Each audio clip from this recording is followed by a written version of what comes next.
this man did not die. When I heard of this, that Ogolla is not dead, I asked them, surely, see, that man was buried like naked. Even the son like saw the father.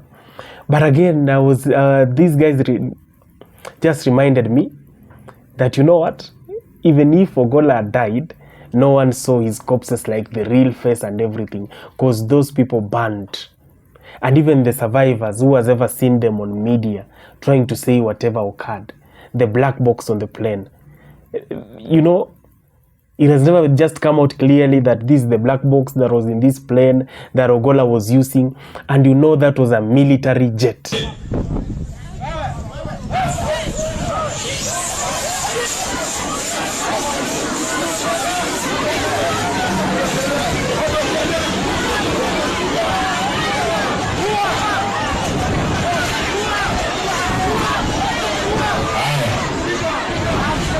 So my good people, mi saa zingine najiuliza, you know, as much as these people are trying to reason, this thing that has happened to the former deputy president, that is Rigathi Gachagua, people are politicizing it, like people are saying this thing is stage managed. Ni kama Gachagua mwenyewe anajichezea game. Then I want to remind you people, when this thing happened to Donald Trump, Trump came out saying that when these people realize they are losing, this is what they do. And this is what they've ever done to a president in US. They shot him. You all remember that instance where Donald Trump was shot. Good thing, or good luck for him, or fortunately, that bullet didn't do away with Donald Trump. It would have been another story. But again, people are asking, even those theorists too, or analysts too, are saying that Donald Trump maybe used that chance to sell himself. Who doesn't know Donald Trump in US, even if it is sympathy? At the end of the day, if he was a man of sympathy, maybe his language would have changed. But the language of Donald Trump remained to be the language of him. So this now comes to Rigathi Gachagua. Do you think that Rigathi Gachagua can go along trying to buy sympathy by stage managing something like endangering his life? You saw that bullet like fell just a few meters from him. What if it was a live bullet? Because maybe those people are just testing waters. Maybe tomorrow it should be a live bullet. The other day we saw President Ruto saying like plainly that he doesn't know who is abducting Kenyans. IG Kanja came out again saying and claiming he doesn't know who is doing what? Abducting Kenyans. But all over the CCTV, this young man over here, whose video is playing, can you watch? This young man was abducted by people. And those who were there said that there were policemen inside that car. Now this thing happening to Rigathi Gachagua, is it okay for people to just come about on comment sections all over the internet saying that it has been stage managed? Can you stage manage something endangering your life, even if it is for sympathy? Then I would like to let them just go straight to where Trump incident was about and how it happened. That gentleman who was sitting on somewhere on a rooftop was aiming just at the head of Donald Trump. We are saying again, fortunately, that thing did not hit Trump's head. Same thing, maybe it just plays. I want to take you back to Kisumu during the burial of this young man, this old man, who was the chief of defense forces. You all know the man who died mysteriously. I don't know, but my guess is right, that Rigathi Gachagua came out saying that he's the only one who knows the truth. And there are allegations that this man did not die. When I heard of this, that Ogolla is not dead, I asked them, surely, see, that man was buried like naked. Even the son like saw the father. But again, these guys just reminded me that, you know what, even if Ogolla died, no one saw his corpses, like the real face and everything, because those people burned. And even the survivors, who has ever seen them on media trying to say whatever occurred, the black box on the plane, you know, it has never just come out clearly that this is the black box that was in this plane that Ogolla was using, and you know that was a military jet, a military plane, that a military aeroplane, helicopter that is qualified to carry even the president of this country. Now, if a military chopper is not safe, what of the normal choppers at Wilson Airport?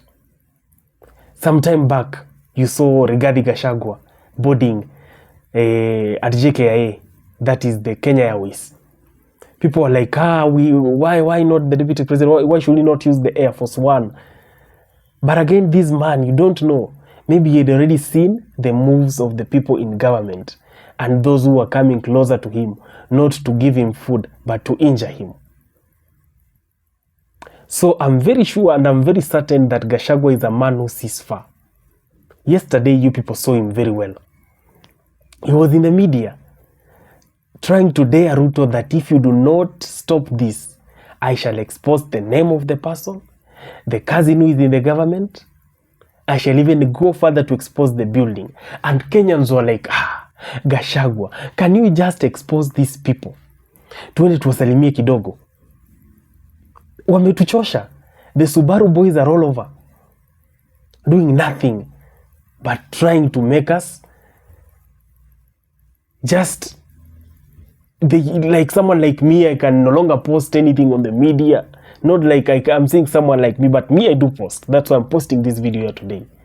The Subaru boys are everywhere. Even like now, they're coming to me, I cannot buy a Subaru, that Subaru car. They're spoiling even the company's image. How I wish someday these people to come to light. Because saa hizi hata ukikuwa na Subaru na uende karibu na supermarket na utoke na suti, people will come for you, beat you up. You're the one. Since the government imekataa haiko na wewe, the president is not with you.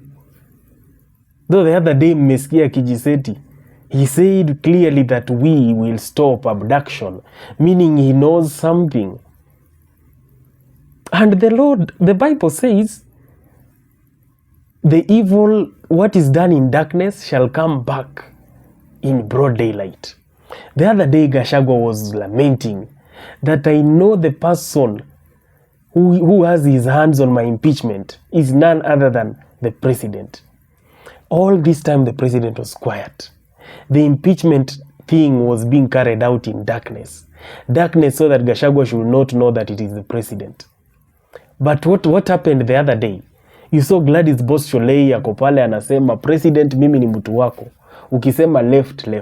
Ukisema tutoe Gachagua tunamtoa. And Ruto was, unachoma. But that is how God works. Even this abduction, you've seen, imeshaanza kujitokeza. Someone, Kasongo has already started saying, we will stop.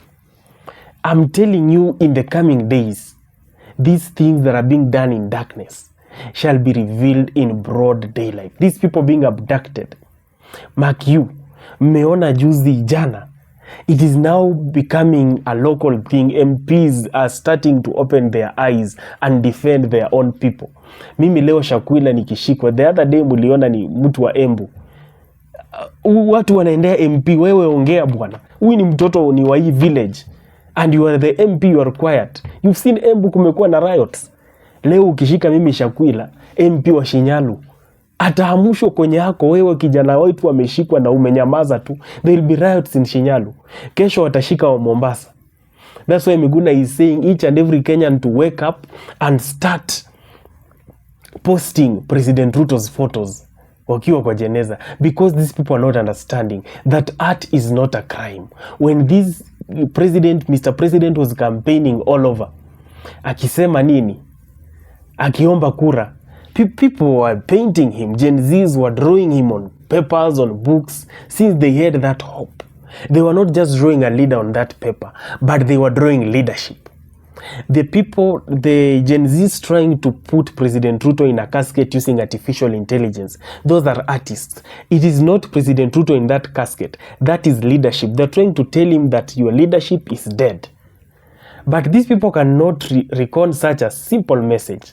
That's why they are bouncing back with abductors, Subaru boys, people that are in darkness, people with masks. They are simply not understanding the new generation. The president needs people like me, people like you watching, to tell him things straight, that before you decode this thing that these Gen Zs are wishing you death. Can you see that you are a leader in that casket? You are not just Ruto. These people are trying to say that the leadership is dead. The leadership is dead. Meaning, you need to take action. When the leadership is dead, check at the systems. Check at things like SHA. Check at things like housing. What is happening? You're cutting people levies. Unaona manyumba zimeshajengwa, si tumeenda kwa internet, I brought you something on boma yangu here. Ukienda kwa boma yangu e-citizen, the houses are being sold. Unapata units zote zimeuzwa worth millions. Then zinauzwa, hiyo pesa inaenda wapi? Why are you still deducting salaries, money from Kenyan salaries? Why? Si yenye zimeuzwa sizijenge zingine? Yeah. After all, what are you rushing kujenga nyumba zote? Si lazima ujenge zote, you can build those ones zenye zinaisha ula replace na zingine. Hatukimbii, shishi, NHIF can still work. Gachagua is saying each and every day, can we just update NHIF? You will use lesser money rather than opening a new something. But we know you are aiming after something. The other day, things about vaccination of cows. Waititu said clearly, ni mchezo tu ya kukula pesa. Yeah, wazungu wanakuja na munishi sang, mnafurahisha wazungu, lakini wanakuja na mafuta ya kuwapaka. Mafuta ni nini? Ni ya kuangamiza. Now reducing even us, maybe through vaccinating those cows, nyama inakuja Nairobi. It will reduce lifespan. You will start finding new diseases. Because anything entering an animal's body which does not come from God like grass, it will alter the normal functioning of that cow. Na mimi nitakula hiyo nyama, nitalema. Hata kama mnasema hamna ng'ombe, mnisiongee, but hiyo nyama si ndio tunakula. So we should stand against the evils of the government. This is the Bob Shakula Show. If you're new here, kindly remember to subscribe and turn on the bell notification.